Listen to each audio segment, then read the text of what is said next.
데이터세 발표를 맡은 김신원 세무사입니다.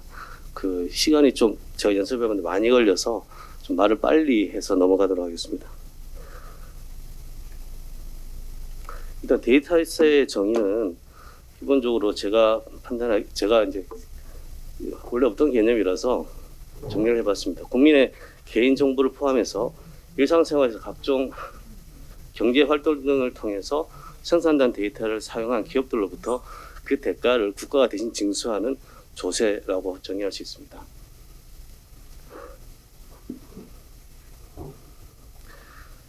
데이터세의 도입 필요성에 대해서 좀 보면 세계 경제가 디지털화되면서 개인정보를 이용해서 다양한 방법으로 수익을 창출하고 있는데 IT 회사들이 그 원재료에 해당하는 데이터를 거의 무상으로 사용하고 단순히 가공부위만 지급함으로 인해서 초과 수익이 발생하는 부분에 대해서 원재료에 대한 가격을 지불해야 된다는 정당성에서 시작을 했습니다. 지금 현재 국내의 논의는 정치 경제학 쪽에서 많이 논의가 됐는데요.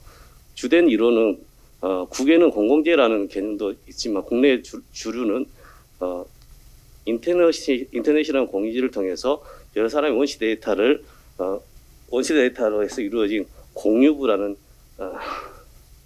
측면에서 접근을 하고 있습니다. 사회경제적 분배 관점에서는 좀 정의로울 수 있지만 근데 법적 소유권 문제에 있어서 좀 논리적으로 모순이 있기 때문에 이 부분에 대한 검토가 좀 필요합니다. 다음으로 데이터 주권 측면인데요. 유럽의 GDPR 2018년부터 시행이 되기 시작했습니다. 그 내용을 보면 좀 특징적인 것이 데이터의 이동을 통제하기 시작했다는 것입니다. 데이터 현지화 정책이라고 하는 것인데요. 서버를 EU 국가 내에 두는 것이 좀 강제하기 어려운 상황이 있다 보니 정보 이동을 자체를 좀 통제하겠다는 개념입니다. 그래서 데이터 사용에 대한 주권을 확보하겠다는 건데요. 소비자 주권에서 나아가서 국가 측면에서 자원이라고 할 수 있는 데이터에 대해서 실질적인 지배를 강화한다는 데 의미를 두고 있습니다. 실질적으로 이 규정이 들어온 것은 개인정보 보호지만 그 내면적으로는 데이터 유통시장을 미국으로부터 탈환하기 위한 조치라는 해석이 많습니다. 그래서 자국 내의 기업의 경쟁력 확보에 치중하는 면이 있지 않습니다. 하지만 데이터 자체가 조세 부과가 될 수 있는 그 자원으로서의 가치에 대해서 아직 접근을 못한 상태입니다. 국내 사정을 보면 올 초에 데이터 3법이 개정됐는데요. 데이터 활용에 좀 초점을 둬서 법 개정이 이루어졌습니다. 그래서 정보 주체인 개인이 배타적 권리로서 자신의 데이터에 대해 통제할 수 있는 권리, 마이 데이터 개념을 도입했고요. 이로써 데이터에 대한 개인의 주권에 대해서 우리나라 법도 어느 정도 인정을 하기 시작했습니다. 다만 정보에 대한 데이터 주권 측면에서도 좀 고민해야 될 것이 국내에서 발생한 데이터는 국내의 자원이라고 할 수 있는데 이것이 해외로 유출되는 상황에서 국내가 적절한 통제를 갖춰야 될 필요성이 있고 그 통제를 갖추는 한 방편으로서 데이터세가 적절한 역할을 할 수 있다고 본 것입니다. 그리고 기본소득 재원으로서의 그 세원 확보가 다른 어떤 세목보다도 탁월하다는 것이 장점입니다. 그럼 기존에 있는 우리 현재 디지털 관련 세대들과 비교해서 데이터세가 어떠한 차이점이 있는지 그와 중복과세 문제는 없는지에 대해서 좀 논의를 해보겠습니다. 먼저 2014년에 처음 스페인에서 도입된 구글세라는 명칭을 붙인 스니펫 같은 경우는 언론사의 저작권을 보호하기 위해서 도입이 됐습니다. 최근에 2016년에 유럽연합 전체의 저작권법이 개정됐고 또 유럽연합 회원국들이 점차적으로 도입을 하고 있습니다. 근데 구글에서는 뉴스 검색 서비스를 중지하겠다고 맞대응하고 있고 이들이 주장하는 가장 그 주된 근거는 뉴스 저작물 이용이 공정이용에 해당하기 때문에 여기에 대해서 돈을 낼 필요가 없다는 것입니다. 국내에서는 조세법적으로 논의가 전혀 없었는데요. 왜냐하면 스니펫사의 본질이 사실은 조세라고 할 수 없는 과징금 형태이고 그리고 법 이론과 판례에 의해서도 포털 기사의 외부 링크는 저작권을 침해하지 않는다고 보기 때문에 과세 논의에 실효성이 없었기 때문입니다. 다음으로 이제 2018년에 유럽에서부터 도입이 시작된 디지털 서비스라는 것은 매출액에서 2에서 3%의 세금을 부과하는 것입니다. 현재 지금 미국과의 통상 마찰이나 자국 내 IT 기업 철수를 우려하는 북유럽 회원국을 중심으로 해서 반대하고 있기 때문에 단지 프랑스를 포함한 4개국가만 데이터셋 도입을 추진하고 있습니다. 하지만 미국이 이른바 슈퍼 301조라고 하는 통상법 301조에 따라서 보복 관세를 한다든지 수수료 부과 등으로 맞대응을 할 것을 시사했기 때문에 현재 양측 간에 포괄적 합의안이 나온 시점까지 관세 부과와 조세 부과를 유의한 상태입니다. 국내에서는 기획재정부가 공식적으로 디지털 서비스에 대해서는 부정적 의견을 발표했는데요. 그 이후로는 우리나라 과세책에 좀 배치되고 소비자 정가가 쉽고 부가가치세와 중복과세를 우려가 있고, 그다음에 국내 IT 회사가 세계시장 점유율을 높여가는데 오히려 이게 걸림돌이 될 수 있다는 측면에서 도입을 하지 않기로 하였습니다.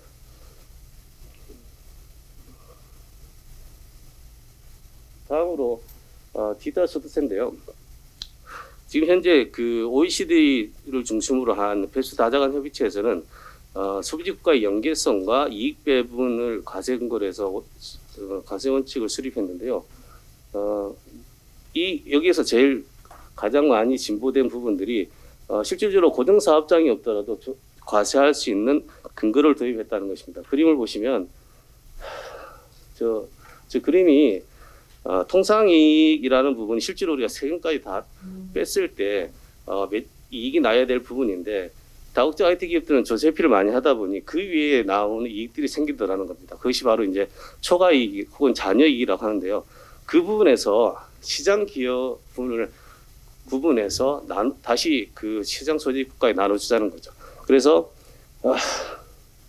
그 배분 공식에 대해서 2019년까지 내부적으로 논의된 사항을 기재부에서 발표했는데요. 그 내용을 보면 상당히 좀 복잡합니다. 기본적으로 각각 국가에서 나오는 매출액에 대해서 각 비율로 해서 나오는 소득을 나눠 가지는데, 여기 좀 문제가 있는 것이 뭐 3국 같은 경우는 뭐 예를 들어서 연간 거기서 발생한 매출액이 500억 달러 하더라도 다른 국가에 비해서 상대적으로 좀 낮기 때문에 넥서스가 없어서 배분을 못 해주고 다른 데 배분을 하겠다는 겁니다. 그렇게 되면 이렇게 되는 3국 같은 경우는 굉장히 불만이 있을 수밖에 없고, 그래서 원만한 합의가 되지 않는다는 문제점이 있습니다.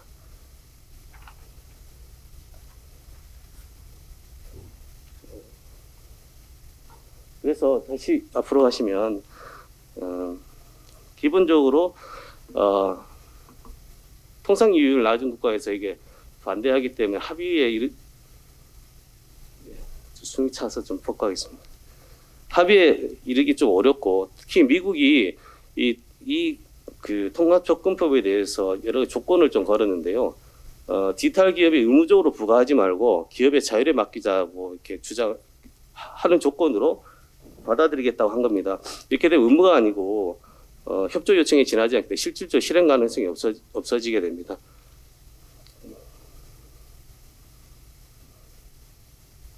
그래서 이 그림을 다시 보시면 데이터셋은 거꾸로 보기 시작한 겁니다. 예를 들어서 지금 현재 그 그림에서 보시다시피 그 A 지분을 갖다 각각 나눠주는 것이 아니라 1, 2, 3 국가에서 데이터에 대해서 나가는 그 시점에 그 데이터 이동했을 때에 돈을 내고 가지 않으면 못 나가게 막는 것이죠. 그래서 그 실질적으로 그 전 단계에서 소득이 발생하기 전 단계에서 원재료에 대한 대가를 받는 것처럼 그 비용을 받겠다는 것이 데이터에서의 기본 개념입니다.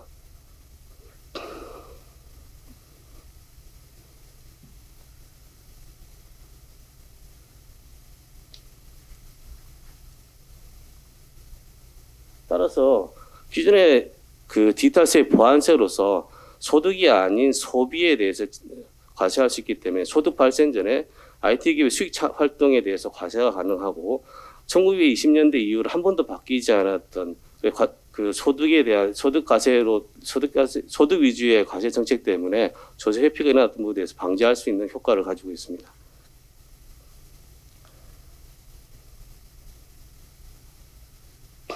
각 세금에 대해서 좀 비교를 해보면 과세 대상이 스니펫에서는 아까 말씀드린 조세로 볼 수 없고요. 디지털 서비스의 디지털세 같은 경우는 이익에 대해서 과세하지만 데이터세는 데이터의 이용에 대해서 과세를 하는 것이 다릅니다. 그리고 디지털 서비스는 매출액에 과세하기 때문에 소득에 대한 과세인데 매출액에 과세해서 이게 부가가치세와 비슷하게 보이고요. 그래서 좀 논리적으로 모순이 있습니다. 데이터 같은 경우는 데이터의 가치에 대해서 만약에 과세하게 되면 종량세 형태를 띌 수 있고, 만약에 데이터 양, 거래 양에 대해서 과세하게 되면 데이터 가치면 종가세고, 데이터 용량에 대해서 하게 되면 종량세로서 과세가 가능합니다. 다음으로 좀 검토해봐야 될 것이, 데이터세의 기본적인 개념이 데이터에 대해서 가치를 인정하고 그에 대해서 소유권이 있기 때문에 이 데이터를 무료로 가져다 쓰는 것에 대해서 제한하는 것입니다. 그렇다면 데이터 자체에 대해서 어떤 법적 권리가 있는지에 대해서 좀 검토해봐야 될 필요성이 있습니다. 실질적으로 정보 주체에 대한 소유권은 크게 프라이버시권과 재산권으로 나눌 수 있는데, 개인 정보이다 보니까 그 프라이버시권에 대해서는 전체적으로 인정을 합니다. 거의 부인하는 사례는 없는데, 재산권 측면에서 약간 의견이 좀 나뉩니다. 특별히 우리 정부가 마이데이터 산업을 추진한 2018년부터 2020년까지 데이터 소유권에 대해서 조사를 많이 했고 논문들이 많이 나왔는데요. 기본적으로 통설에 대해서 설명을 드리겠습니다. 첫 번째, 민법적으로 배타적 권리가 가지고 있는 물건이 있든지 아니면 채권적 권리가 있어야 되는데요. 물건이 될 수 없다는 것이 중론입니다. 첫 번째, 물건에 대한 객체가 되기 위해서는 특정할 수 있어야 되고 현존하고 독립적이어야 됩니다. 하지만 민법 98조에 대해 물건의 정의에도 미치지 못하는데요. 유체물이나 전기 기타 관리할 수 있는 자연연기 데이터는 아닙니다. 그래서 그리고 무한 복제가 가능하고 유통이 자유롭기 때문에 독립성을 확보할 수 없는 특징이 있습니다. 따라서 소유권을 인정할 만한 객체가 아니기 때문에 물건으로서의 권리는 인정되지 않습니다. 다음으로 채권적 권리를 보니까 만약 빅데이터를 갖다가 중점적으로 볼 때는 빅데이터의 경제적 가치를 창출하는 기여도에 대해서 나눕니다. 원시 데이터가 있는 건지 아니면 가공회사가 더 많이 투자를 했기 때문에 더 가치가 있는지에 대한 어느 한쪽이 당사자로서 우선적인 채권적 지위를 가질 수 없다는 문제가 발생하게 됩니다. 그래서 마이데이터 산업을 연구하는 분들이 착안한 것이 원시 데이터의 발생부터 계약 관계를 형성하도록 만들었습니다. 그래서 개인의 정보를 갖다가 관리해 주시는 서비스 업체와 계약을 하고 그 서비스 업체가 모든 데이터를 보관했다가 나중에 판매까지 하는 것을 대행하는 그 계약 관계에서 지금 접근하고 있습니다.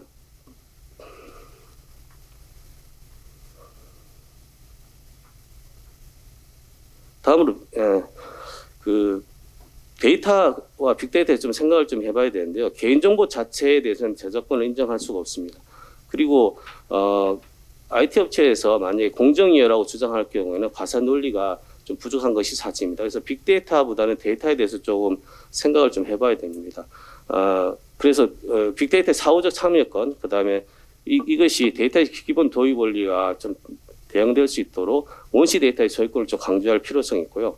데이터의 재산권에서 지금 가장 문제가 되는 것은 비식별 조치된 데이터입니다. 그러니까 원래 개인정보를 알아볼 수 없도록 안전하게 처리한 가공정보 그리고 인명정보로서 유통되는 건데요.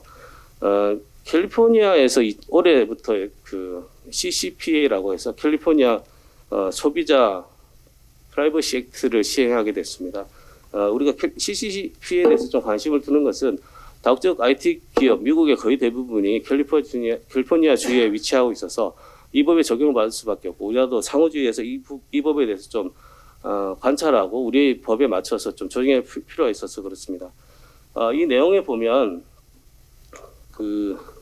비식별 조치를 한 경우에는 소비자가 보호받을 권리를 갖지 않는다고 봅니다. 특별히 요즘 자율주행 차량 때문에 모든 데이터들이 많이 확보하고 있는데, 그전부터 미국에서는 공개된 장소에서 사진을 찍어서 활용하는 부분들에 대해서 개인 얼굴이 안 보도 스크린 처리하게 되면 저작권이 없다, 프라이버시권도 인정되지 않는다는 것이 미국의 판례의 태도입니다.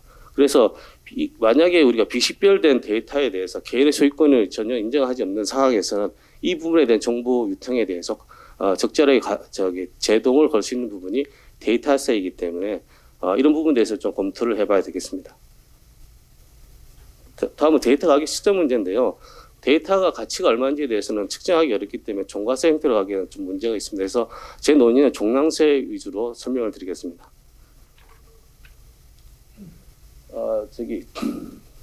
저 업데이트를 좀 안 된 부분을 한글 파일 들여서 토론자분들이 전가 가능성에 대해서 이렇게 좀 지적을 많이 하셨는데 화면을 좀 보고 해주시기 바랍니다. 원래 이제 빅데이터의 원가가 상승하게 되면 상품 판매 가격이 상승해서 소비자 부담이 증가할 가능성이 다분히 있습니다. 하지만 플랫폼 비즈니스의 특성상 네트워크 효과를 이용한 양면 시장을 다루기 때문에 사실상 증가가 불가능한 현실입니다. 예를 들어 플랫폼 이용 요금을 갖다 내게 되면 그것을 이용하는 사람들이 없어지기 때문에 고객이 떨어지고 그렇게 되면 광고를 많이 받을 수 없기 때문에 그것을 증가하는 것이 상당히 어렵습니다. 그리고 반대편의 방향에서 판매하는 입장에서도 광고 비용이 증가하게 되면 당연히 이제 상품 가격이 상승하는 건 맞습니다만은 이것을 그 소비자가 무조건 구매할 필요는 없습니다. 따라서 역진적이라고 하는 표현을 사용할 수가 없습니다. 실제로 소득에서 차지하는 세금비가 너무 높을 때 그 불평등하기 때문에 역진적이라고 하는 것인데 이거는 소비를 해도 되고 안 해도 되는 부분이기 때문에 역진성 측면에서 바라볼 수 없을 것 같습니다. 그 다음에 괜히 소비 성향에 대해서 또 비싼 것을 살 수도 있겠죠. 이것은 예를 들어 자율주행차가 나온다고 했을 때에 물론 플랫폼을 통해서 판매되는 거 아니니까 살 수 있는 이 자율주행차에 대해서는 정보를 많이 쓰기 때문에 아마 가격이 좀 많이 비싸게 될 것입니다. 그런데 우리가 자율주행차를 탈 수도 있고 안 탈 수도 있는 부분이라서 고객 선택의 결과에 두고 증가할 수는 없을 것입니다. 그리고 자율주행차밖에 못 타는 상황이 온다면 모든 자동차 회사가 자율주행차를 판매한다 그러면 물론 거기에 데이터 가격이 포함되기 때문에 가격은 비싸겠지만 여러 군데에서 만들기 때문에 가격 경쟁력이 분명히 있을 것입니다. 그래서 소비자가 선택할 수 있는 옵션들이 충분히 많을 거기 때문에 증가가 된다고 볼 수는 없습니다. 그리고 데이터의 부과 대상 자체가 국민이 아니라 IT 기업이 포함되기 때문에 전 국민에게 미치는 영향은 미미하다고 할 수 있겠습니다. 운영은 조세로 하는 것이 타당하다고 생각하고요. 과세 조치는 국세로 해야 된다고 생각합니다. 그리고 그 목적세로서의 모든 요건을 좀 충족했고 충족했지만 보통세로도 사실 가능합니다. 그러나 도입 단계에서는 목적세가 좀 유리하다고 판단되고요. 과세 요건에 대해서 좀 논의를 하겠습니다. 그 과세 대상이 민간 데이터를 할 것인지 공공 데이터를 할 것인지 또 여기에 보면 개인정보 데이터가 있고 기업들이 발생시킨 산업 데이터가 있는데 과연 어떤 것을 과세할 것인가 중요할 수 있습니다. 일단 정부가 민간에게 무료로 개방 공공 데이터는 과세 대상으로 들어가지 않는 것이 좋겠습니다. 왜냐하면 정부 데이터 산업 활성화 정책과 모순되고요. 그다음 민간 데이터에 대해서는 개인정보 데이터뿐만 아니라 산업 데이터에 대해서 모두 과세를 해야 됩니다. 그런데 그 사회정치적으로 지금 얘기하고 있는 데이터 배당 논리에 따르면 개인의 데이터에 대해서 자기가 소유권 가져간 건 좋은데 기업의 데이터를 가져가는 것은 말이 되지 않지 않습니까? 그래서 이런 부분에서 좀 논리적으로 좀 보완을 해야 할 필요가 있습니다. 수집 목적에 따른 분류인데요. 이게 우리가 쿠팡을 이용할 때 물건을 갖다가 계속 사기 위해서 자기 개인정보를 좀 저장해야 되고 그다음 내가 그 사람이 이제 결제라는 이 시스템에서 계속해서 왔다 갔다 해야 될 필요성이 있는데 이런 것까지 다 과세를 한다는 것은 좀 무리가 있을 것 같습니다. 그리고 대신에 개인을 식별하기 위한 것이 아니고 수익 목적으로 자기들이 광고 목적으로 다시 사용한다든지 아니면 이걸 가공해서 여기에 대한 고객에 대한 성향 분석이라든지 이런 쪽으로 사용하는 2차적 목적에 대해서는 과세 대상에 포함돼야 되고요.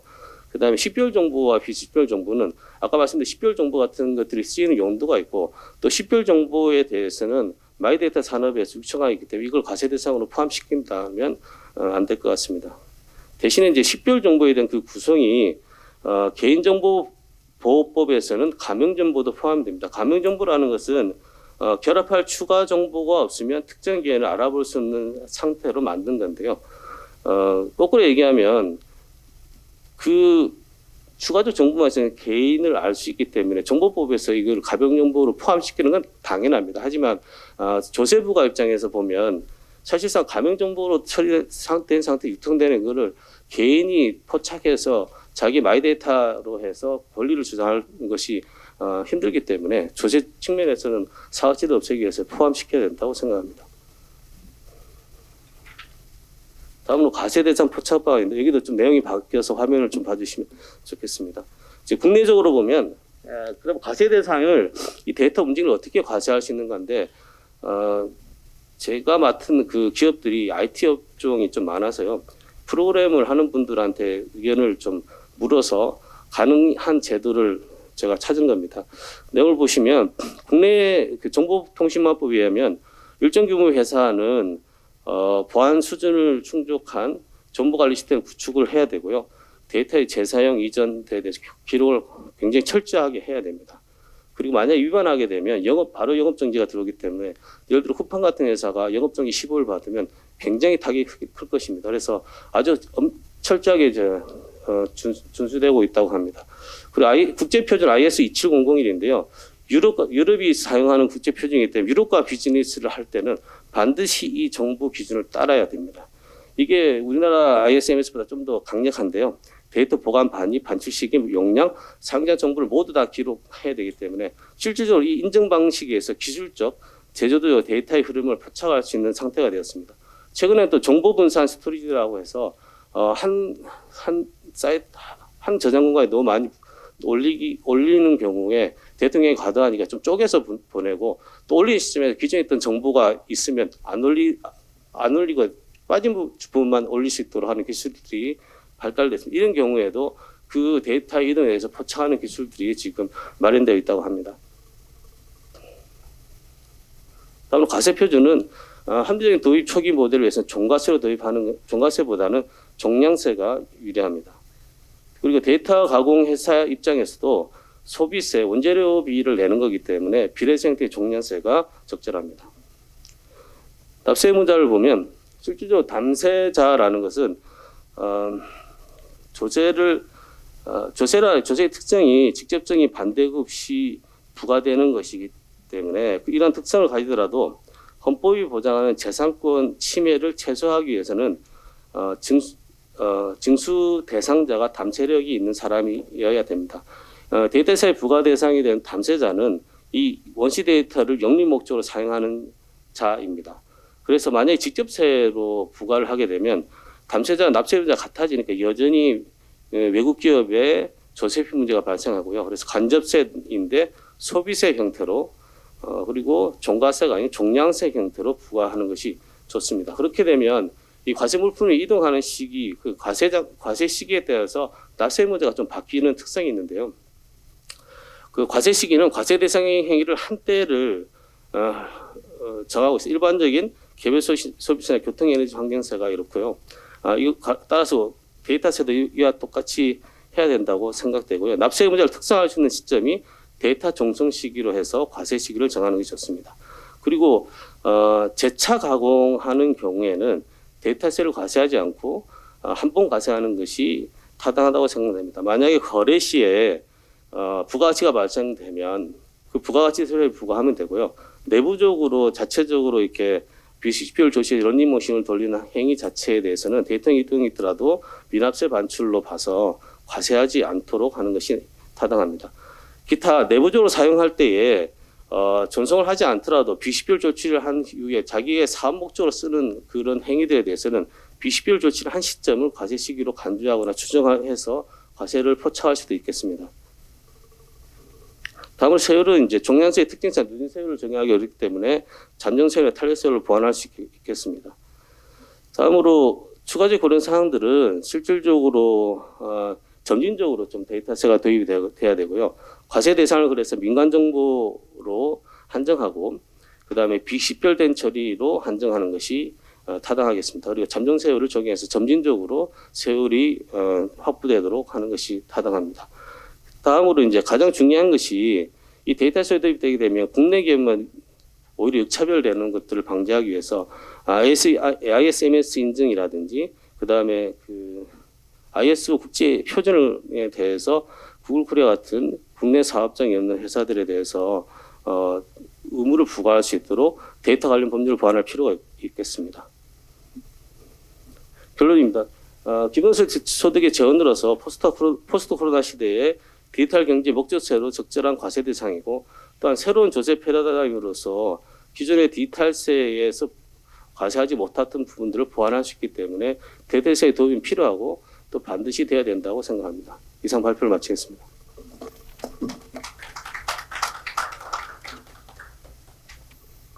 네, 수고하셨습니다. 제가 말씀 안 드렸는데 발표자분들은 가능하면 한 25분 내로 좀 시간을 지켜주시기 바랍니다. 다음으로 두 번째 발표는 한국조세재정연구원의 전병목 박사님께서 탄소세 도입 방안에 대해서 말씀하시겠습니다. 박수로 맞이해 주시기 바랍니다.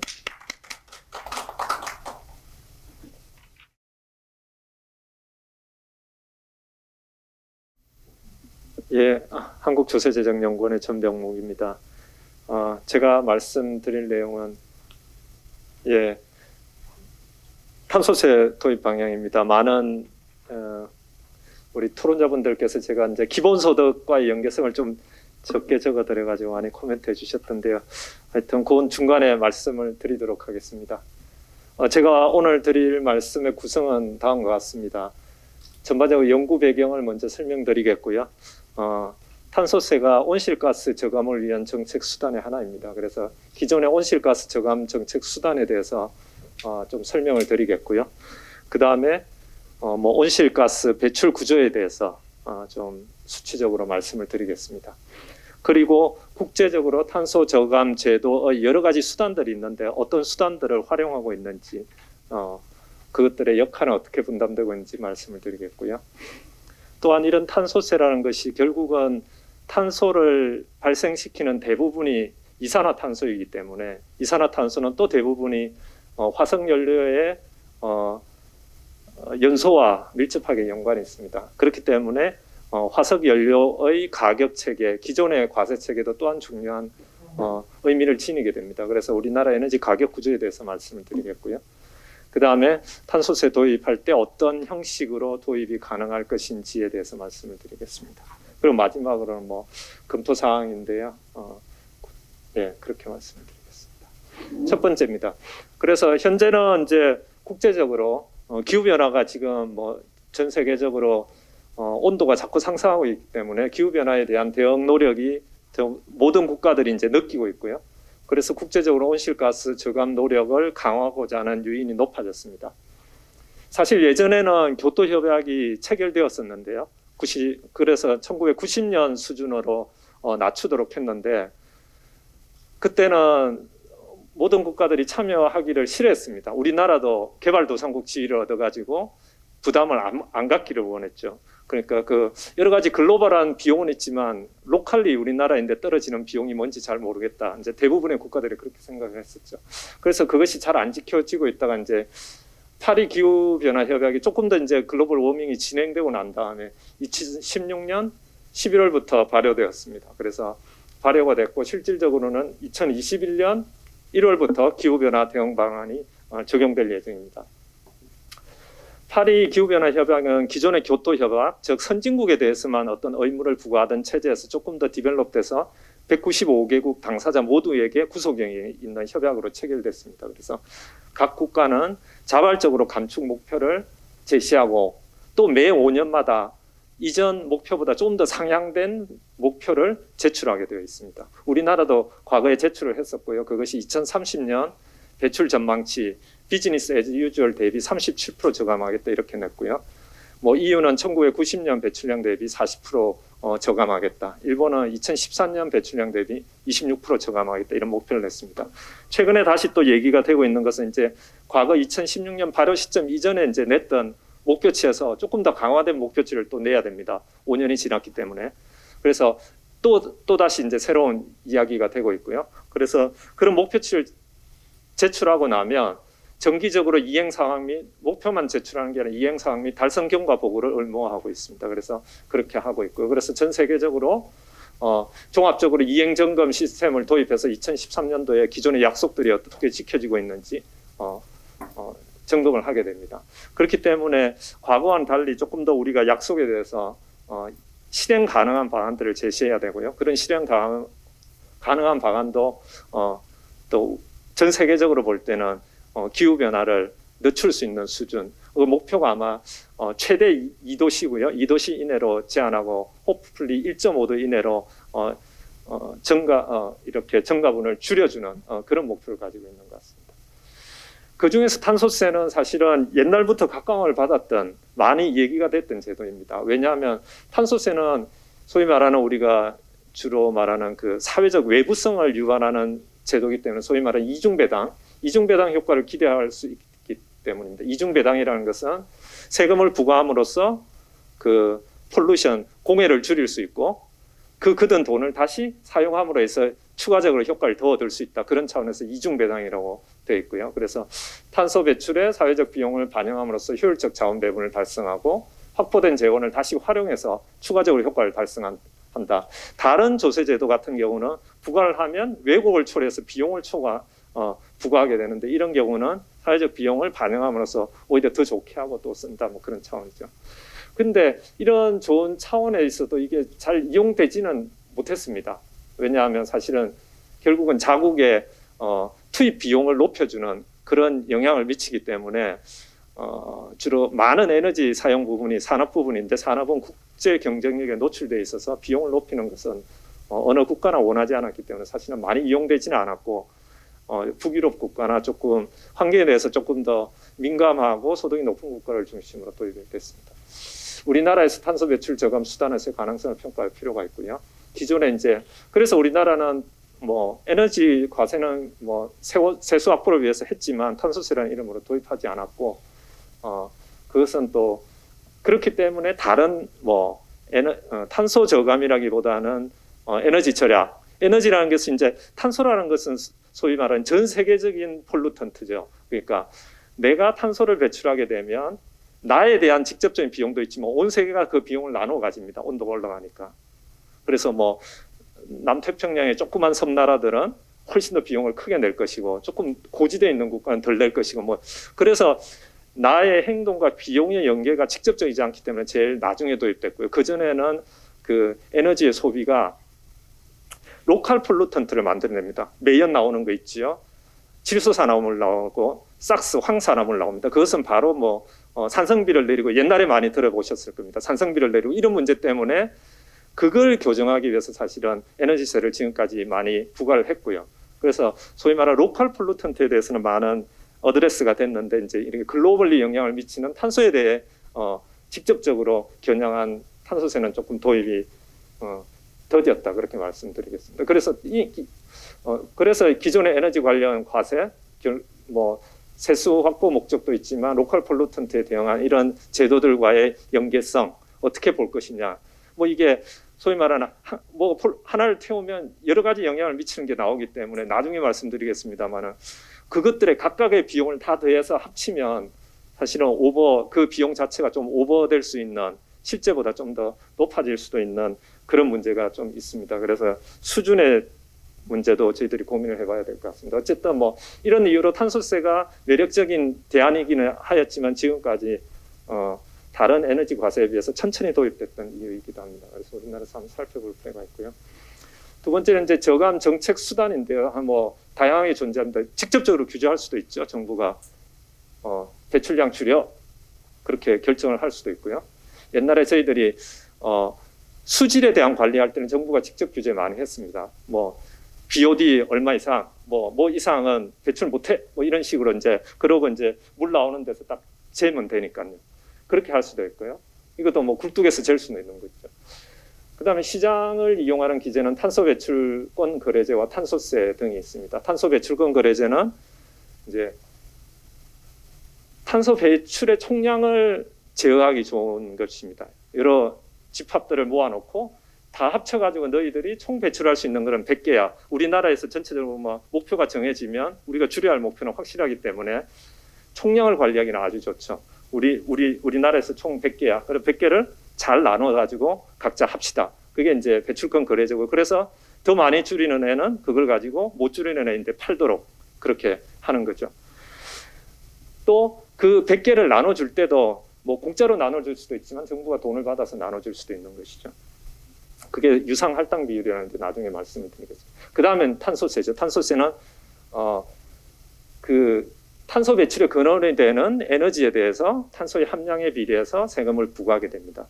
근데 이제 이 경우에는 탄소가 나중에 총 얼마가 나올지는 좀 알 수가 없다는 거죠. 사람들이 가격에 반응해서 얼마나 소비량을 줄이고 어떻게 반응할지 그 결과가 사실은 탄소 배출량이 되는데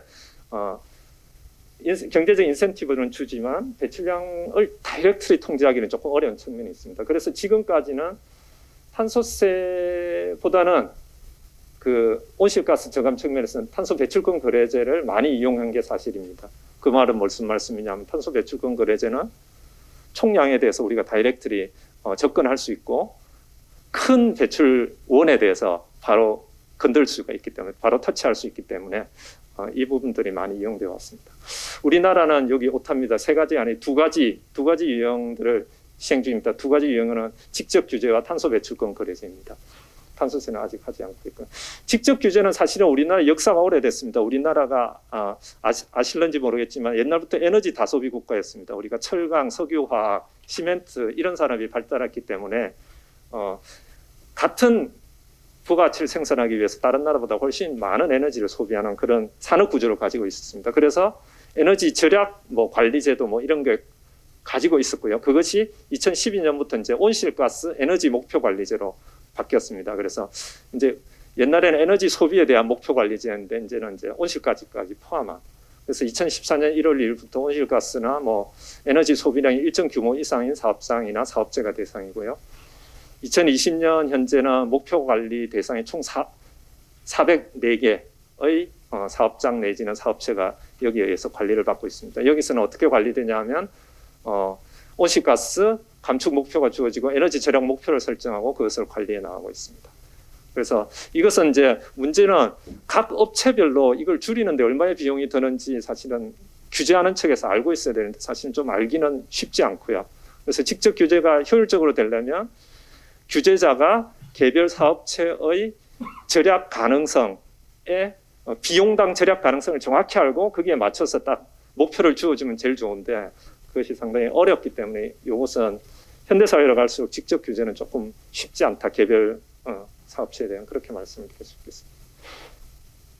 그 다음에 온실가스 배출권 거래제인데요. 이것은 아까 말씀드렸다시피 연단위 배출권을 할당된 사업장은 그 배출량보다 적게 배출하면 여분을 팔고 부족하게 되는 사업체는 그 파는 배출권을 사서 자기가 배출하고 이런 겁니다. 그래서 경제 총량적으로는 정부가 정한 배출량을 달성하는. 그래서 정부는 배출권 총량을 결정함으로써 온실가스 총 배출량을 통제할 수 있습니다. 개인 기업별로는 배출권을 배분해서 재정 수입을 획득 가능하고 만약 정부가 유상 배분을 하게 되면 그 유상 배분을 통해서 재정 수입을 확보할 수 있을 것입니다. 그래서 이제 시장의 수요와 공급에 의해서 배출권을 거래를 하게 되니까 가장 잘 배출을 줄일 수 있는 업체는 줄이고 팔게 되니까 효율적으로 배분이 가능하다 그렇게 말씀을 드릴 수 있습니다. 다만 이제 문제는 이 적용 대상이 되려면 탄소 배출을 자기가 줄이고 어떻게 할 수 있는 공정 전환이나 기술 개발이 가능한 일정 규모 이상이 여기에 적용될 수밖에 없다는 것이죠. 그래서 지금은 산업체나 발전 사업자 이런 대규모 배출업자가 대상이 될 수밖에 없는 것이죠. 그래서 그 대상이 아닌 가정이나 상업 부분 이런 부분 배출량 조절에는 한계가 있다 그렇게 말씀드리겠습니다. 온실가스 배출권 거래제는 우리나라 현재 가시면 2015년 525개에서 시작했어요. 지금 2018년, 2020년 2차 계획 기간인데 609개로 됐고요. 내년부터 3차 계획 기간이 진행될 예정입니다. 3차 계획 기간에는 총 할당량의 10%를 유상 배당하게 되어 있습니다. 유상 배당은 이제 예전에는 과거의 배출량만큼 그냥 배분해 줬는데 이제는 돈 내고 이제 그걸 사게 되는 그러니까 기업체의 부담이 커지고 있다 그렇게 말씀을 드릴 수 있고요. 가장 또 큰 문제인 하나인 기업을 그렇게 부담을 주게 되면 사실은 국제 경쟁력에 문제가 생기니까 대부분의 나라에서 어떤 무역 집약조 등 이런 걸 고려해 가지고 그런 업체는 이제 무상 할당을 해주게 됩니다. 사전 할당량 2021년 기준으로 보면 총 5억 8,900만 톤 정도가 되는데 주로 보면 전환이라는 게 발전 사업자들, 발전 내지는 도시가스 만드는 회사가 될 수도 있고요. 그 지역 난방 만드는 회사 될 수 있고 하여튼 에너지를 전환하는 1차 에너지를 가지고 2차 최종 에너지로 전환하는 전환업체가 36%, 산업 부분이 56%, 대부분이 이제 이렇게 되어 있습니다. 그래서 이 말씀은 뭐냐면 큰 배출 업체가 주로 뭐 발전 사업자와 산업이다 그렇게 말씀드릴 수 있겠습니다. 탄소세는 이제 탄소 배출이 야기하는 음의 외부성을 내부하는 정책 수단이고 쭉 제가 다 말씀드린 거고요. 그래서 비용이 높아지니까 청정 기술 개발 인센티브를 제공하게 되고 탄소 절약적 공정 채택이나 기술 발전을 촉진하는 효과가 있습니다. 적용 대상이 광범위하고 방법이 아주 단순해서 투명성과 예측 가능성이 높습니다. 또 아까 말씀드렸다시피 조성된 재원을 재활용할 수 있는 장점이 있습니다. 다만 이제 탄소 배출량이 에너지의 수요 구조라든지 연료 가격 등에 의존해서 최종 배출량이 얼마나 됐는지 그걸 얼마나 우리가 줄이고 관리해 나가야 되는지 거기에 대해서는 조금 관리에 어려움이 있다 그렇게 말씀드릴 수 있고요. 또 소득 분배에 대해서 약간의 역진적인 효과가 있기 때문에 정치적 부담은 여전히 존재하고 있다. 또 뭐 지구 온난화에 대한 사회적 비용의 수준, 뭐 세계적으로 뭐 여러 가지 많은 추정치가 있지만 그 비용 역시 불확실하고 지역적 오염에 대한 다른 에너지 과세가 존재해서 역할을 잘 배분할 필요가 있는 것 같습니다. 우리나라 온실가스 배출 구조를 보면 총 배출량 중에 아까 제가 뭐 ETS 배출권 거래제 하면서 말씀드렸는데 대부분이 보시면 에너지 산업이 41.4%가 배출하고 있고요. 제조업 및 건설업이 28.4%, 뭐 그 정도입니다. 수송 부분이 15%. 그래서 대부분 보시면 연료 연소를 통해서 많이 되고 산업 공정은 많지 않은 것 같습니다. 전력 등의 에너지 산업이 많이 있고, 그래서 이 부분에 대한 우리가 배출 저감이 필요한데 이 부분의 대부분 사실상 그 배출권 거래제에 의해서 통제를 받고 있다 그렇게 말씀을 드릴 수 있겠습니다.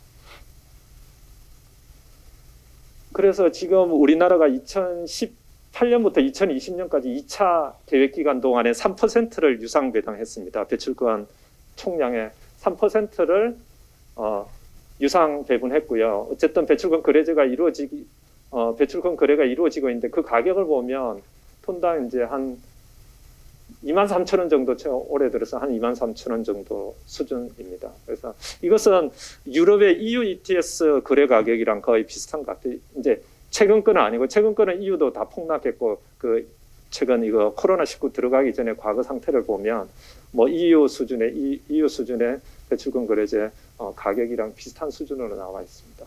근데 문제는 여기 녹색으로 된 거에 보시기 파란색인지 녹색인지를 보시면 거래량이 많지 않다는 겁니다. 그래서 아직까지도 이것은 뭐 다양한 이유가 있을 수 있을 것 같습니다. 배출권 총량을 뭐 느슨하게 하게 되면 뭐 사고자 하는 기업이 없으면 거래가 안 이루어지니까요.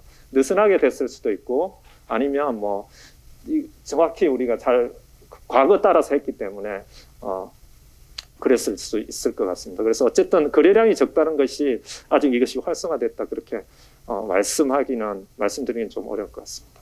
이게 국제적인 탄소 저감 제도인데요. 보시면 녹색으로 된 것들이 지금 배출권 거래제를 하고 있는 것이고요. 사선으로 된 것들은 탄소세를 부과하고 있습니다. 보시면 주로 유럽에서 배출권 거래제와 탄소세를 같이 시행하고 있는 걸로 보입니다. 여기 아시아는 보면 거의 뭐 녹색만 있죠. 그러니까 배출권 거래제를 하고 있는 걸로 보입니다. 그래서 아무래도 환경보호에 선도적인 데는 유럽, EU 중심으로 가장 선도적으로 진행되고 있다. 그렇게 말씀을 드리겠습니다. 요거는 이제 가격인데요. 여기 그린으로 된 거는 이제 배출권 거래제의 가격입니다. 요 옆으로 보시면 숫자가 너무 작은데요. 하여튼 유로 단위로 이렇게 평가되어 있습니다. 보시면 그리고 이 파란색은 이제 탄소세의 가격입니다. 그래서 톤당 가격이 탄소세는 이쪽 저쪽 다 있고요. 이게 크게 돼 있는 것은 많은 부분이 되는 건 EU ETS가 많은 부분을 차지하고 있기 때문에 이게 같은 가격으로 쭉 돼 있습니다. 우리나라는 여기고요. 가격이 EU보다 조금 높은 형태로 요거 조사했을 당시는 나왔던 것 같습니다. 그래서 우리나라가 뭐 크게 그 거래량은 적지만 뭐 가격 자체는 우리가 뭐 EU에 비해서 적게 생산 과정에 반영된다고는 할 수 없는 것 같습니다. 그래서 이 정도 돼 있고요. 다만 이제 저런 북부나 이런 탄소세를 부과하는 데는 주로 여기는 이제 가정산업용이나 수송용이 되겠죠. 훨씬 높은 수준의 탄소세를 부과하고 있다 그렇게 말씀을 드릴 수 있겠습니다. 높은 수준이라는 것은 이게 중복해서 부과한다는 것이 아니라 ETS에서 부과되는 뭐 발전이나 대규모 산업체보다는 높은 수준의 가정산업 부분에 부담을 지고 있다 그렇게 말씀을 드리겠습니다. 요거는 이제 얼마나 이 제도가 전체 배출량에서 커버하고 있는지를 나타내는 겁니다. 오른쪽으로 갈수록 전체 배출량 100% 중에서 이 제도가 몇십 프로를 커버할 수 있느냐. 이 ETS를 보면 그린이고요. 그래서 한 반 정도 커버하고 있는 걸로 보입니다. 그래서 대규모 배출 대상이 전체 배출량의 반 정도 되는 대규모 업체를 잡아서 ETS로 통해서 하고 있다는 것이고, 우리나라는 아까 제가 우리나라 배출 구조를 봤을 때 발전 부분과 산업 부분이 한 70% 됐습니다. 근데 그 모든 것이 다 대상은 아니기 때문에 우리나라도 이 언저리에 있을 걸로 보이는데요. 정확히 제가 그 통계 자료를 못 찾아가지고 그거는 하지는 못했습니다. 어쨌든 보면 약간의 이렇게 우하향이 약간 수직에 가깝지만 약간 우하향하는 걸로. 그래서 커버리지가 좁으면 좁을수록 조금 높은 세부담을 매기고, 커버리지가 넓으면 넓을수록 낮은 세부담이 간다. 그렇게 추세로 보여줄 수 있을 것 같습니다. 이 원의 크기는 그 나라의 정부 재정의 크기입니다. 세입의 크기. 그래서 큰 나라가 오른쪽으로, 큰 나라는 좀 요 중간쯤에 있는 것 같고요. 예, 그런 것 같습니다. 그래서 대체적으로 약간 이렇게 우하향, 약간 선거에 가깝지 우하향. 그래서 많은 부분을 한 제도가 커버하게 되면 비용은 부과 수준은 낮아지고, 좀 적은 부분을 커버하면 뭐 당연히 좀 그럴 수 있을 것 같기는 해요. 여기 아주 쬐끄만 국가들도 있긴 있는데, 요거는 뭐 시험적으로 하는 국가들도 있고요. 지역이 있고, 뭐 미국이나 중국 뭐 이런 데는 전체가 한다기보다는 뭐 어떤 주나 뭐 작은 지역이 하고 있는 경우도 많습니다. 다음으로는 이제 이렇게 놓고 보면 우리나라도 ETS에 의해서 발전과 큰 산업체는 다 적용이 되고 있기 때문에 이제 안 되는 부분이 가정, 상업, 수송 뭐 이런 부분인데요. 그런 부분에 대해서 어떤 포텐셜이 어느 정도 되냐를 보기 위해서 에너지 가격 구조를 봤습니다. 그래서 보시면 무연 휘발유를 보면 뭐 이미 에너지세에 의해서 우리나라가 뭐 평균보다 조금 낮은데요. 뭐 우리나라 소득 수준을 같이 그려보면 거의 뭐 이 정도 수준에 있을 겁니다. 이 뭐 OECD 국가에서 보면. 그래서 그런 측면에서 보면 우리가 뭐 평균 정도로 간다 하더라도 큰 뭐 과세 포텐셜이 있다. 그 말씀은 이제 탄소의 비용적 측면을 말씀드리는 게 아니라 소비자의 부담 가능성 측면에서 뭐 크게 이제 높일 여지가 있다고 보기는 어렵다. 그렇게 말씀을 드리겠습니다. 그래서 수송 부분이 조금 가능성이 있을 수 있는데 소비자 수용성 측면에서 그렇게 포텐셜이 높지는 않다. 그렇게 말씀을 드릴 수 있겠습니다. 여기는 비상업용 수송용 경유인데, 여기도 마찬가지로 우리가 뭐 평균보다는 조금, 뭐 중간보다는 조금 낮은 쪽에 있습니다. 그래서 뭐 조금 더 높일 수 있는 여지는 있지만, 그렇다고 해서 이것이 뭐 아주 큰 뭐 세입적으로 큰 역할을 할 정도로 크게 있지는 않겠다. 그렇게 말씀을 드리겠습니다. 그 중에 이제 특이한 것이 이제 사실은 전력입니다. 전력이 이제 제가 가정용 전력가격이 제일 낮게 나오죠. 그래서 가정용 전력 용지 세금 비중은 12%인데 부가세가 8.8%고 딴 세금은 거의 없다라고 보면 되고요. 다른 나라를 보면 뭐 이렇게 나와 있습니다. 근데 여기 보시면 유럽 국가들이 프랑스, 독일, 뭐 이태리, 뭐 영국 빼고요. 스웨덴 같은 경우 뭐 40~50% 되고요. 일본도 우리나라처럼 좀 낮은 상황이고, 일본, 캐나다는 좀 낮고, 영국도 낮은 형태입니다. 어쨌든 가정용 전력 가격이 전반적으로 낮은 형태다. 여기에 세금 비중이 낮다는 거지, 이제 가격은 우리나라보다 훨씬 높고요. 그래서 어쨌든 이 부분에 대해서 우리가 조금 높일 여지도 있지 않겠나, 그렇게 볼 수 있고요. 산업용 전력 가격, 뭐 가정용보다는 덜 하겠습니다만 중간 부분보다 좀 낮은 형태로 가 있다. 뭐 세금 비중도 상대적으로 뭐 낮은 편에 속한다. 그렇게 말씀을 드리겠습니다. 그래서 이제 지금까지 말씀드린 걸 종합하면 탄소세의 부과 대상을 주로 뭐 가정상업용 수송용으로 보면 그런 부분에 뭐 포텐셜은 별로 크지 않은 걸로 보입니다. 그래서 일단은 도입시 고려사항을 보면 독립세목이냐, 에너지 과세 인상이냐, 정책 의지의 표현 측면에서 아니면 세율의 측면에서 우리가 볼 수 있겠고요. 과세 범위를 모든 에너지 제품으로 할 것이냐, 현행 저과세 부분으로 할 것이냐, 대출권 거래제 대상 여부나 국제 가격과의 격차, 경제 주체의 부담 수준 등을 함께 고려해서 이게 결정돼야 될 거고요. 과세 수준은 뭐 사회적 외부성 수준이냐, 낮은 수준의 초과 과세냐, 사회적 비용의 불확실성이 고려되게 되었고, 기존 유류세와의 중복성, 산업부문 국제 경쟁력. 이제 문제는 ETS 같은 경우는 큰 산업체는 다 포함이 됐는데 조그만 산업체는 포함이 안 된다는 거죠. 그래서 이런 유류세나 뭐 이런 부분에 세금을 올릴 때 상당히 조금 그런 부분에 대한 고려는 조금 필요하다 그렇게 말씀을 드렸을까요? 경제 주체 부담 여력, 과세 기준은 사실은 뭐 비교적 간단할 것 같습니다. 종량세냐 종가세냐인데 뭐 탄소세라는 제목 자체가 종가세에 훨씬 가깝게 종량세에 훨씬 가까운 논리이기 때문에 탄소 배출량에 비례한 부과 체계를 갖추는 것이 기존의 에너지 세제와도 조금 어느 정도 맞지 않나 그렇게 생각이 듭니다. 그래서 과세 방법은 사실상 뭐 어떤 목적으로 사용, 기본소득이라든지 이런 목적으로 사용하려면 독립적인 세목이 바람직할 것 같고요. 그래서 뭐 자율적인 제도 설계, 세제 방향의 전환 효과 이런 측면에서 좀 더 맞을 것 같습니다. 과세 범위의 결정은 당연히 이제 배출권 거래제가 중복하는 것은 조금 어려운 측면이 있다. 왜냐하면 기존의 배출권 거래제를 하고 있는 업체에 대해서도 국제 무역과의 연관도를 고려해서 우리가 상당 부분 무상 할당을 하고 있기 때문에 거기에 또 부과할 수도 있습니다만은 그 취지랑은 조금 안 맞는 게 아닌가 그런 생각이 들고요. 그래서 그 거래제를 범위를 제외해야지 어떤 부분 간 과세 균형 유지에 조금 더 맞지 않겠나 그런 생각이 듭니다. 과세 수준은 사실은 사회적 부과는 보다는 저는 뭐 기존에 아까 수치로 보여드렸습니다만 소비자 가격의 어떤 수준, 절대적 수준을 볼 때 부담 가능성을 볼 때는 조금 낮은 수준의 기존 세제와의 조화를 이루는 선에서 부과하는 게 낫지 않겠나 그렇게 생각을 합니다.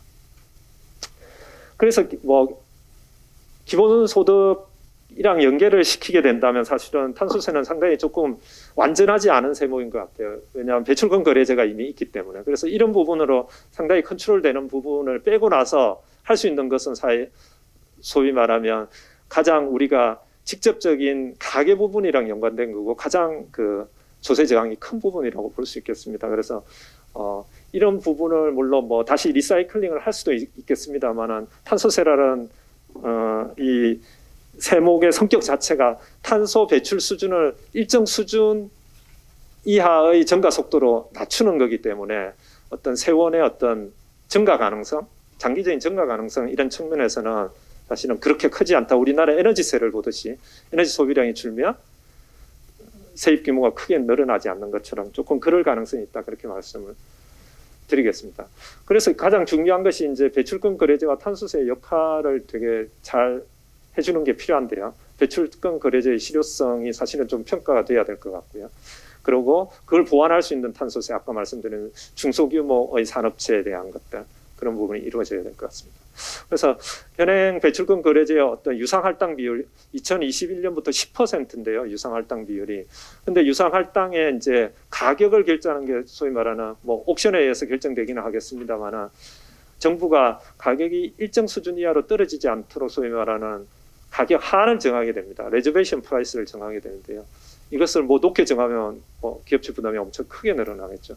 이것들의 설정 뭐 이런 것들이 전반적으로 이런 그 기업들의 어떤 탄소 저감 노력의 비용 이런 것들과 어떻게 연계돼서 움직일 수 있을지를 사실은 봐야 되는데 올해까지는 아마 3% 유상 할당이고 사실은 큰 그게 금액이 없었기 때문에 좀 없었던 것 같고요. 그래서 이런 부분을 다시 한번 점검해 볼 필요가 있는 것 같습니다. 그렇게 해서 이런 배출권 거래제의 역할을 보완할 수 있는 방향으로 탄소세를 적용해야 되겠다. 그 대상은 당연히 수송, 가정산업용 에너지 소비인데 그 수준은 아까도 말씀드렸다시피 크게 높일 정도의 수준 외국과의 격차가 있는 것은 아니다. 그렇게 말씀을 드리겠습니다. 당연히 이제 탄소세를 부과하게 되면 뭐 재분배에 대한 역진성을 해소하는 방안이 필요한데 그것은 뭐 기본소득이 될 수도 있고 기존의 뭐 저소득층에 대한 소득 지원이 될 수도 있고요. 그렇게 될 수도 있지만 어쨌든 뭐 에너지를 소비하게 되면 그 역진성은 뭐 우리가 피하기는 어려운 것 같습니다. 그래서 필수 소비에 대해서 소득 대비 비율을 어떠한 범위 내에서 우리가 이루어질 수 있도록 목표를 갖고 통제해 나가는 것이 더 중요하지 않겠나 그렇게 생각됩니다. 예, 이상입니다.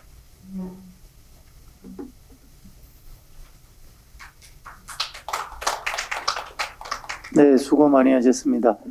마지막으로 로봇의 도입 방안에 대해서 서울시립대학교 세무전문대학원 박훈 교수님께서 발표해 주시겠습니다. 큰 박수로 맞이해 주시기 바랍니다.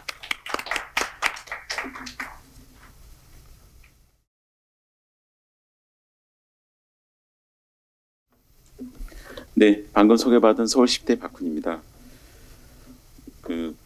이 앞에 우리 정명모 박사님이 말씀하셨던 그 탄소세 같은 경우는 상당히 오랫동안 논의가 됐고 또 박사님께서 연구하신 거였다고 생각이 듭니다. 뭐 데이터스는 최근에 논의가 돼 있는 것도 어느 정도 진척이 있는데요. 제가 맡은 노보세 부분은 사실 실온에 해당됩니다. 시험적인 어떤 제한 부분일 텐데요. 그래서 두 주제하고는 좀 달리 굉장히 쉬울 수 있다라는 거 먼저 말씀드리겠습니다.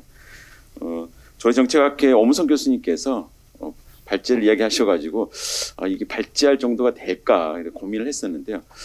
그래도 시간을 주어주고 여러 자료를 찾다 보니까 그래도 여러분들이 선의 연구로 조금씩 한 것들이 있었습니다.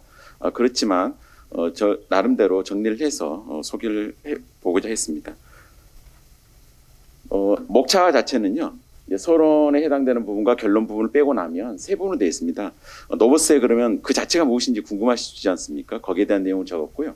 그 다음에 그러한 노보세가 과연 도입돼야 되는가 관련해서 찬성론과 반대론이 팽팽하게 아까 말씀드린 실론이라 말씀드리긴 했지만 맞서 있습니다. 나름대로의 이론적, 실무적인 근거를 갖고 있고요. 거기에 대해 제 생각을 제시를 할 거고요. 그 다음에 세 번째 경우는 이것저것 다 놓더라도 노보세라고 하는 부분을 우리 현재 이제 기본소득 재원 마련 관련해서 논의를 하고 있으니 만약 노보세가 도입되는 모습이 어떨 것인가. 근데 제가 앞 두 주제를 미리 말씀드린 이유가 실론이기 때문에 우리가 통상 개별세법에서 말하고 있는 그런 완성된 형태로 어떻게 보면 과세 요건이라고 불리우는 납세 의무자, 과세상, 과세 표준, 세율 이런 것들처럼 아주 세밀하게 되어 있지 않다는 걸 좀 먼저 양해 말씀을 드리겠습니다. 지금 서론에서 이제 노보세 말씀드리는 있는데요. 그 전에 앞서서 사실 노보세 그러면 쉽게 접근할 수도 있고 아까 말씀드린 대로 우리 과세요건 생각하면 굉장히 복잡해질 수가 있는데요. 어떻게 보면 우리가 좀 그 옛날에 각 전 세계에서 특이하게 나온 세금 이야기할 때 이제 모자세하고 창문세 이야기를 하거든요. 그러니까 어떻게 보면 담세력에 따라서 모자를 굉장히 고가의 모자를 쓰게 되면 거기에 대한 세금을 매겼다거나 아니면 창문을 여러 개 두는 경우에는 난방이 발전되지 않는 경우에 창문을 통해서 열 손실인데도 불구하고 난방을 뗄 여력이 있다라고 하는 것 때문에 창문세가 도입된 사례가 있습니다. 우리나라 말고 외국의 경우에요. 이제 그런 경우를 보면 그러다 보니까 사람들이 모자세 세금을 덜 내기 위해서 모자를 창을 높이고 그 테두리를 줄이는 그런 조세 일종의 회피 행태가 나타났고요. 유럽을 가다 보면 창문이 없는 집들이 많이 있거든요. 창문세를 매기다 보니까 어떻게 보면 창문을 메어버리는 그런 이상한 형태가 나타나기도 했습니다. 그래서 노보세라는 것은 저희 경우는 결국 로봇에게 세금을 매기는 것일 거고 그 로봇이라고 하는 부분의 경우는 결국 사람의 일자를 뺏어가는 만큼 누군가 로봇을 통해서 이익을 가져가는 누군가에게 세금 더 낸다라고 말씀을 하는 쉽게 이야기할 수 있을 겁니다. 근데 제가 두 가지 세목을 말씀드렸듯이 또 하나의 세금이 만들어질 때 굉장히 왜곡이 나타날 수 있는 부분까지 고려를 해야 된다라는 거 말씀드리겠습니다. 왜 그러냐면 실현 가능성뿐만 아니라 이처럼 세금의 경우에 있어서는 경제활동에 영향을 줄 수 있기 때문에 그런 생각을 가지고 있습니다. 그러나 우리가 이제 우리가 재난지원금도 이야기돼 왔지만 기본소득에 대해서는 재원을 마련해야 되고 그렇다면 그 재원이라는 것은 누군가 좀 더 부담하는 상황이기 때문에 그런 차원에서 노보세라는 부분을 우리가 검토하는 거다. 저도 그렇게 이해하고 발표를 준비했습니다. 그래서 노보세 부분의 경우는 빌 게이츠가 이제 2017년 2월에 용어를 이야기하면서 공론화된 바가 있고요. 그 다음에 로봇에 대한 일자리가 줄어드는 두려움 부분이라는 것은 곧 로봇세 돈이 이전에도 우리가 4차 산업의 새로운 변화에 따라서 왜 그러냐면 기존에 새로운 변화에 적응하지 못하는 사람이라고 하는 새로운 변화하면 또 두려움이 있지 않습니까? 그게 맞물리면서 로봇세는 사실 4차 산업화 불리우는 그런 새로운 변화의 두려움도 같이 맞물리는 것 같다라고 생각이 듭니다. 특히 코로나19 같은 경우 있어서는 비대면 일상화되고 저희가 지금 이렇게 저도 발표를 할 때 마스크를 쓰는 거와 마찬가지로 뭐 2.5단계, 3단계 되는 과정에서 경제활동을 하지 못하지 않습니까? 그러면 로봇이 일자리를 대체하지 않더라도 기존에 가지고 있던 일자리에 대한 여러 가지 변화 부분이 실제로 와 닿는다는 거죠. 그래서 일주제 발표하신 김천 박사님 경우에도 이미 말씀했지만 이제 그런 경우에 일자리를 이루는 경우에 이제 이런 분들에 대한 국가의 역할 그래서 아마 기본소득에 대한 이야기가 나온 것 같습니다. 그래서 기본소득 도입 자체에 대해서는 여전히 논란이 있긴 합니다만 일하고 싶어도 일하지 못하는 사람에 대해서 국가의 역할이라는 차원에서는 논의의 필요는 있다고 저도 생각을 하고 있고요. 그러면 국가 재정 수입 확보의 차원에서 노봇에 대한 논의를 다뤄보자 했습니다. 그래서 두 번째로 넘어와서 그럼 노봇세란 무엇인가? 노봇세는 이미 말씀드린 것과 마찬가지로 근로자의 일자를 뺏는 노봇에게 매기는 세금 이야기를 하고 있습니다. 근데 실제로는 자동화 설비를 이용해서 근로자들 일자를 뺏는 회사에 세금을 매기는 걸로 귀결될 겁니다. 통상의 경우는요. 그래서 빌 게이츠가 2017년 2월 17일에 그 IT 전문지에 인터뷰할 때 인간의 일자리를 대체하는 로봇에게도 세금이 매겨져야 한다라고 주장을 한 바 있었고 거기가 이제 논쟁이 이제 불이 붙었다고 볼 수 있겠습니다. 근데 이제 이런 로봇, 특히 이제 지능 로봇의 확산하는 것은 세금 문제만은 아닙니다.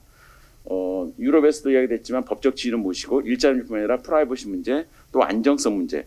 그래서 킬 스위치 같은 경우처럼 로봇이 이상 행동을 보이거나 작동에 문제가 있었을 때 멈추게 하는 그러한 스위치를 탑재해야 된다는 것처럼 여러 가지 로봇에 관한 이슈는 단지 세금 문제 말고도 많은 화두를 우리 사회에 던지고 있다고 생각이 듭니다. 그래서 가장 로봇과 관련된 부분이 4차 산업 관련해서 논의가 많이 됐었고요. 우리나라의 경우도 대통령 직속 4차 산업혁명에 있어서 1차 부터 증기기관, 2차 전기에너지, 3차 산업혁명은 컴퓨터와 인터넷. 지금 우리 현재 4차 산업이 진행 중이라고 되어 있는데 인공지능과 빅데이터와 초연결 이걸 가지고 이야기하는데 그 과정에서 우리가 생각했던 로봇이라는 부분이 현실로 더 다가왔다고 할 수 있겠습니다. 그래서 실제로 이 4차 산업혁명에 관련해서 관련 규정이 정비가 되어 있고요. 그 2017년 8월 22일입니다. 그 다음에 특허청 고시를 보게 되면 지능형 로봇이 특허, 신특허 분류 체계에 포함이 되어 있고요. 근데 이제 뒤에 제가 말씀드리겠지만 로봇이라는 게 우리가 생각하는 사람과 유사하게 생긴 것이 이제 궁극적으로 그런 모습이긴 할 텐데 지금 논의되는 로봇이라 하는 부분이 반드시 꼭 사람같이 생기지 않아도 우리가 지능 로봇이라든가 이런 모습을 갖추고 있다. 그리고 심지어는 물리적인 실체가 아니라 어떤 소프트웨어 형태로도 갖출 수 있다라고 볼 수 있겠습니다. 그 다음에 이제 경기도 같은 경우는 2018년 11월 13일 보면 4차 산업혁명 촉진과 관련 조례를 만든 바 있고요. 그 다음에 우리나라 4차 산업에서 국가 차원에서 우리나라 미래 먹거리와 관련돼서 논의가 돼 있어서 어떻게 보면 4차 산업혁명에 대한 지원, 그 다음에 우리가 로봇세를 통해서 로봇이 일자리 뺏어가는 것에 문제를 지적하고 있지만 4차 산업 관련 로봇의 경우에는 어떻게 지원을 해야 된다라고 하는 것과 이제 충돌될 문제가 있기 때문에 4차 산업 이야기하고 새로운 어떤 기술 발전에 대해서는 긍정적인 측면도 논의는 되고 있다. 그걸 말씀드릴 수 있겠습니다. 그래서 일자리에 관련해서는 가장 기본 전제가 그럼 로봇이 일자리를 줄일 것인가 아니면 새로운 일자리에 고려를 한다면 일자리를 또 다시 만드는 거 아닌가라고 하는 논의가 있고 여러 가지 정부 차원에서도 실증 연구에 보고서를 낸 바가 있습니다. 그런데 이제 자동화 이용 관련 직업군 관련해서는 2018년 5월에 그 LG 경제연구원의 김건우 박사가 이제 쓴 게 있어서 물론 이미 2013년에 영국 옥스퍼드 대에서 만들었던 모형을 이용해 가지고 텔레마케터라든가 그다음에 통신 서비스 인터넷 판매원 사진이나 현상기 이런 것들과 관련했던 직업은 사실상 거의 없어질 것이다. 앞으로는 여기 관세사와 회계사, 세무사 그게 아마 거의 없어진다는 의미가 단순 계산 부분의 경우는 이제 없어질 거다라고 이야기를 하는 것 같습니다. 이번에 변호사 같은 경우는 단순 계산이 게 아니라 뭔가 사람이 더 사유하고 물론 이제 AI가 발달되면 그것마저도 흔들릴 수는 있지만 그래서 단순한 계속 반복적인 부분의 경우는 없어질 거다라고 되어 있는데 영양사, 전문의사, 장학관, 연구관, 교육 관련 전문가 부분은 유지가 될 거라 되어 있는데 대학 교수들도 두려움이 있거든요. 왜냐하면 지금 코로나에서 대면이 비대면 되면서 이제 강의를 하지 않습니까? 강의를 하면 결국 교수가 여러 필요하지 않고 아주 강의를 잘하는 교수 하나만 해서 학생들을 갖다가 강의를 하면 되기 때문에 교육 관련 전문가도 자유롭지는 않아서 이거는 그냥 예측이다라고 볼 수 있고요. 어쨌든 자동화라고 하는 부분, 그것이 로봇의 역할의 부분에 따라서 일자리를 대체하는 부분이 분명히 있을 수 있다는 걸 보여준 한 예라고 할 수 있겠습니다. 그래서 그림 한번 가져와 봤습니다. 4번에 보면 이게 이제 아시모라고 하는 여러분들이 이제 그 세계 최초의 이족 보행 로봇이고요. 사실 인터넷 환경이 되면서 고민한 게 많습니다. 저도 사실 이 사진 가져올 때 그냥 가져온 게 아니고요. 이게 저작권 관련해 가지고 이 저작권이 공개돼서 사진을 쓸 수 있는 게 있고 없는 게 있거든요. 그래서 이 부분은 공개돼서 포프리로 되어 있는 거 확인하고 제가 쏜 겁니다. 그러니까 아까 말씀드렸던 로봇이 들어오면 세금 문제뿐만 아니라 여러 가지 문제가 발생했듯이 심지어 제가 지금 이 로봇 이야기하면서도 발표를 하면서도 저작권 문제를 고민을 해야 되잖아요. 이런 거 할 때 보면 그래서 일단은 사진이 이것밖에 없다고 말씀드리고요. 그 다음은 이거를 이제 동영상으로 좀 보여드리려고 했는데 아까 말씀 저작권 문제가 저도 100% 확신이 안 돼가지고 유튜브로 최근에 나온 기사입니다. 이거는 캡처될 거라 생각해서 출처를 밝혔고요. 그러니까 3층 아파트를 6주 만에 출려가는.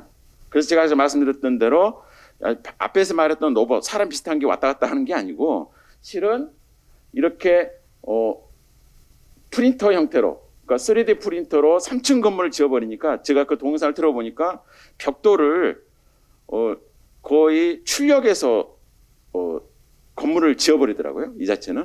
그래서 제가 흥미로운 건 여기 댓글 한번 가져봤어요. 그래서 와 이제 사람은 뭐해 먹고 사나. 그게 아마 우리가 생각하는 로봇의 출발점이지 않나. 사람이 했던 일을 대체하는 문제에 대해서 그래서 한번 가져와 봤습니다. 그러면 결국 이런 로봇에 도입되는가? 찬성론은 이제 빌 게이츠 아까 말씀드린 대로 로봇으로 인해서 일자리 감소할 것이고 그러면 세수 부족이 나타날 거여서 이런 부정적 영향을 완화하자. 그 다음에 로봇 보유 기업에 대해서 세금을 매김으로 인해서 로봇 도입을 지원해야 된다. 이런 근거들을 두고 있고요. 그 다음에 늘어난 세수를 통해서 일자리를 잃은 근로자 그리고 고령자 지원이 가능하고 취약계층에 대한 일자리 증대 사업 시행이 가능하다. 이걸 근거로 두고 있습니다. 기본소득에 대한 것을 말한 건 아니지만 결국에 가서 이렇게 해서 늘어난 세수를 통해서 뭔가 역할을 한다는 부분은 아마 기본소득과도 연결이 될 수 있을 거라고 볼 수 있을 것 같습니다. 그다음에 반대론 같은 경우 보스턴 대학 같은 경우에 과세 대상 로봇이 정의가 아까 말씀대로 사람이 생긴 것만을 로봇을 하는 게 아니기 때문에 로봇의 정의가 쉽지 않다. 특히나 과세의 경우 있어서는 과세 대상이 명확해야 되기 때문에 실제로 과세하기 위해서는 넘어야 될 산이기도 합니다. 그다음에 로봇 산업, 우리가 4차 산업이라고 하는 것을 국가 아젠다로 삼는 경우에 그렇다면 로봇 산업도 하나의 그 대상이 될 것이고 심지어 최근에 이제 우리나라 모 기업 같은 경우에 있어서도 로봇 산업이 뛰어든다라고 하면서 어떻게 보면 이 로봇 산업 발전이 이 부분 자체가 저해될 수 있는 요소도 무시할 수 없습니다. 그 다음에 이 로봇 관련해서 법인세를 이미 부담하는 것 관련해서 이중과세 아니냐라는 논의도 되어 있습니다.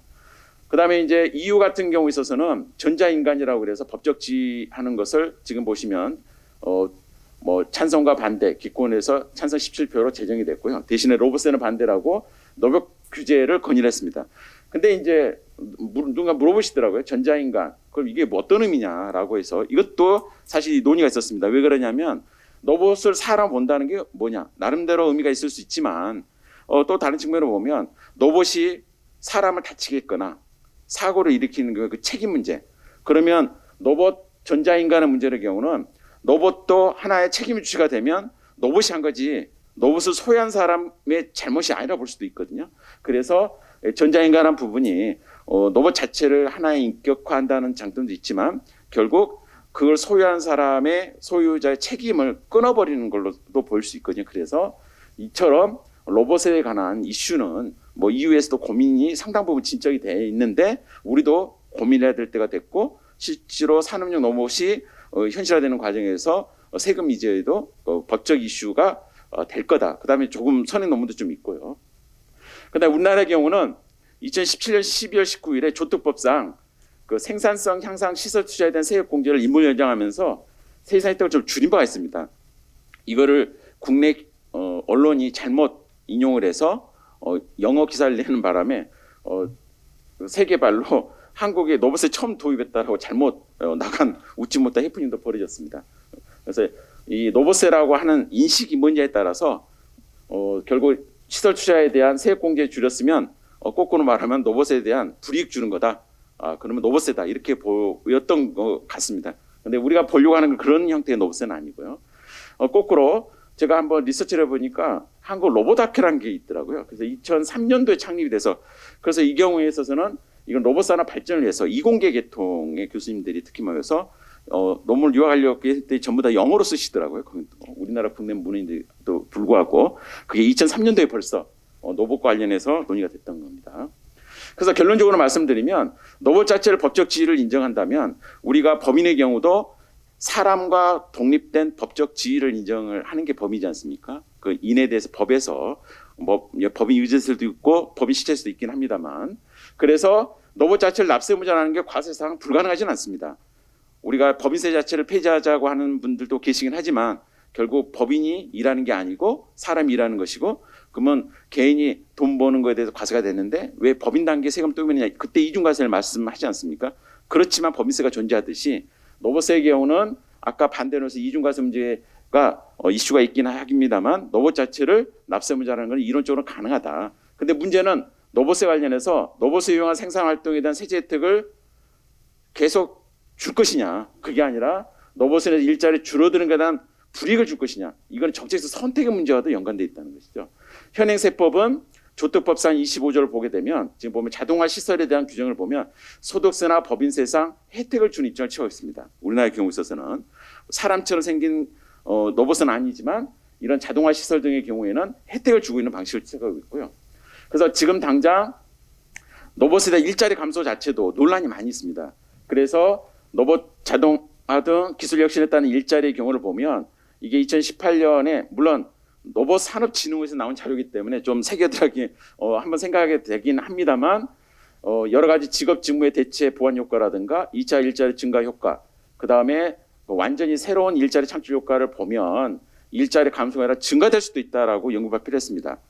그러니까 발간된 주체들은 그걸 감안해서 들여야 되겠는데, 근데 거기서도 부정적인 일자리를 준다는 것도 있기 때문에 우리의 기본 존재는 로봇이 일자리를 대체할 것이다라는 것이 시작이 됐는데, 이 부분이 좀 해결할 부분이 있고요.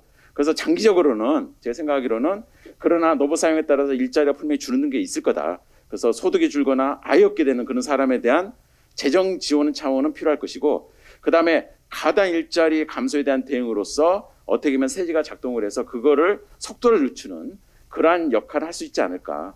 그래서 근로소득이 줄거나 없어진 사람의 재정 지원은 기본소득과 연결이 될 수 있는데, 기본소득 문제는 일주제에서 그 규모를 어떻게 가늠하지 뭐 200조 이야기 나오는데 결국 뒤에 그저 세수축에도 해봤거든요. 아주 러프하게.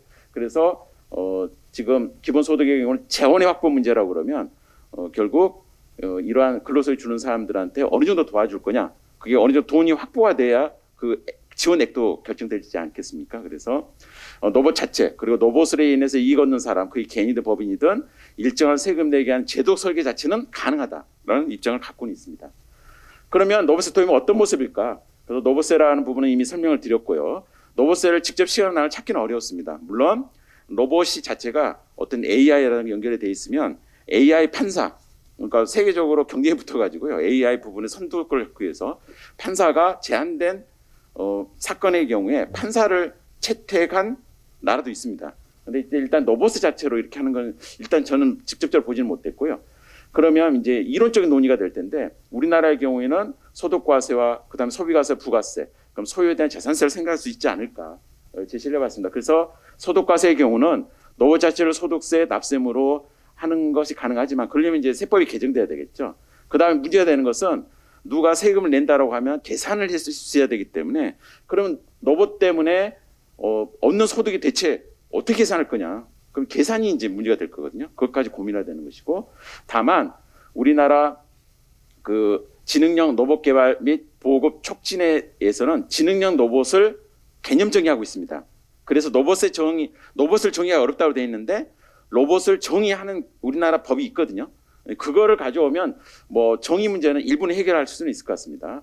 그래서 로봇을 이용한 개인 사업자든 법인이든 소득세, 법인세 과세의 경우는 납세 문제를 해결할 수는 있지만 결국 로봇을 통해 얻는 소득에 대한 계산 문제가 있을 수가 있고, 그 다음에 이제 동일 매출의 고용이 줄어드는 경우를 뭔가 세율을 추가하거나, 그 다음에 로봇 취득안에 따른 비용 들어가는 것을 불산입하거나 개인 사업자 필요경비를 불인정해서 과소수득을 사실상 늘리는, 그러니까 기술적으로 그거를 다른 방법으로 하는 방법은 가능할 수도 있다. 그래서 좀 적어놓은 부분입니다.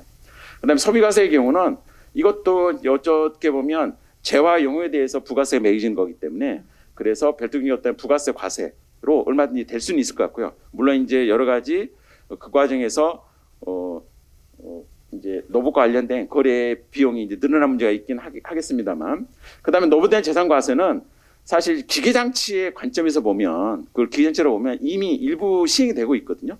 그래서 재산분 주민세, 그다음에 법인세분 지방소득세의 경우 있어서는 건축 연면적 범위에 기계 장치를 포함시키고 있기 때문에 로봇을 기계 장치에 연결시키면 일부는 시행되고 있다. 근데 기계 장치도 취득세나 재산세나 특정 부동산 지역 자원시설세의 경우는 되어 있지 않아서 만약에 로봇을 기계장치로 보고 기계장치에 과세가 일부 되는 것도 있고 안 되는 거 있는데 기계장치를 과세로 포함시킨다면 로봇도 자연스럽게 들어오지 않을까. 실은 제 개인적으로는 연구를 통해서 기계장치를 과세에 넣는 재산세 넣는 걸 연구를 했거든요. 근데 이제 문제가 그러면 기업들의 부담으로 되는 그런 문제가 있더라고요. 그래서 로봇에 대한 재산 과세도 불가능하지는 않다. 제도 설계를 설명했습니다. 그럼 이제 궁금하실 겁니까? 세수 효과. 이게 굉장히 어렵더라고요. 지금 세금 어떻게 매길지도 정확하지 않은 상황에서 그래서 나온 게 고용 창출 투자 세액 공제라는 게 어떻게 보면 그 근로자를 고용을 줄어드는 걸 막기 위한 조세 지출이라고 하면 이게 2018년 기준으로 했을 때 6,400억 정도 되거든요. 그러면 고용과 관련해서 뭐가 줄어들면 그만큼을 거꾸로 로봇세를 통해서 줄어든 일자리에 대해서 메꾸는 거라면 고용 창출 투자세액 공제 규모 경우는 세금 매길 수 있지 않을까 말씀드린 거고요.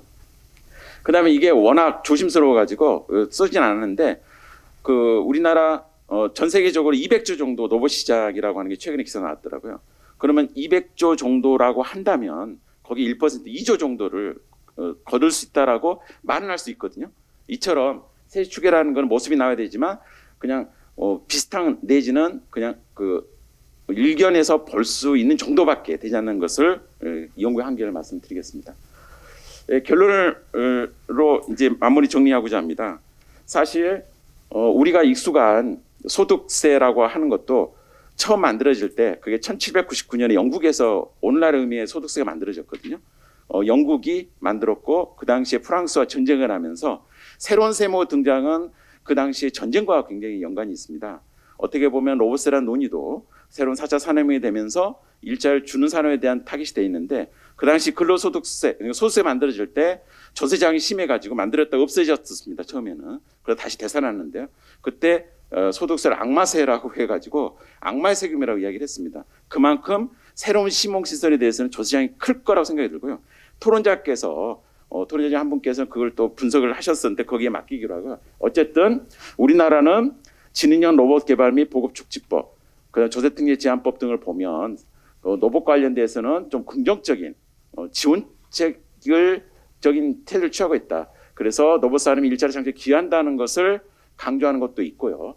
이제 그리고 근데 또 한편 보면 일자리 창출을 위해서 다양한 조세 재정 지원도 시행하고 있는 게 현행 제도입니다. 우리나라가 지금 현재 일자리를 중요시 여기고 있어서 그래서 일자리가 중요해지는 상황에서 보면 그러니까 로봇으로 인해 일자리 잃는 사람이 있다면 국가는 어떻게 보면 복지 차원에서 지원할 필요가 있다고 저도 생각을 하고 있고요.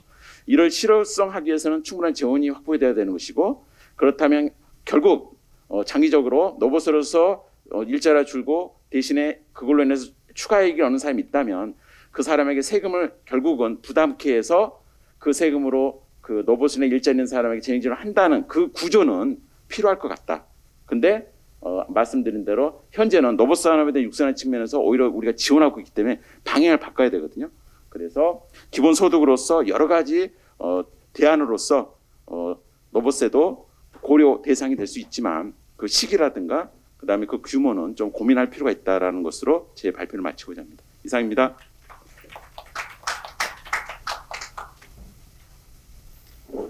네, 수고 많이 하셨습니다. 한 10분 쉬었다 할까요? 예. 발표자분들께서 시간 잘 맞추셔가지고 한 5분 정도 빨리 마친 것 같습니다. 한 10분 정도 쉬고 3시 55분에 시작하는 걸로 하겠습니다.